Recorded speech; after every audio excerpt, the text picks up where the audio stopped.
October 30, 2025, ang sad day namin ni Mari because it's time to say goodbye for now kay Dada. Kasi tapos na yung aming 6 days and 5 nights tour sa Singapore. Ang tagal kong inintay na makapunta sa Changi Airport kasi ito yung pinaka-the best airport at pinaka-maganda. Pero that moment, hindi ko siya totally ma-enjoy kahit ang ganda-ganda ng Jewel. Kasi mixed emotion ako niyan. Siyempre malungkot, may iiwan na naman namin si Dada. Tapos back to LDR na naman, hindi mo alam kailan na naman siya uuwi or kailan kami doon pupunta.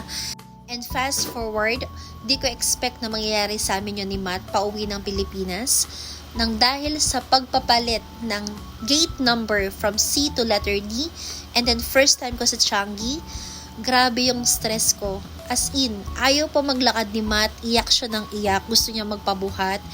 Hinahanap niya si Dada kasi naiwan nga, nakita niya na kami lang yung umalis. Tapos meron pa akong 10 kilos na hand carry. Gusto ko na lang din umiyak kasi grabe yung stress ko. Kala ko maiiwan na kami ng airplane. Kaya yan, pag landing namin ng Clark, may nag-offer ng wheelchair and talagang ginrab ko na kasi grabe na yung nangyari. Nanglalambot na ako at hinang-hina. But then again, thank you so much experience. At sa time na nakasama namin si Dada for 6 days.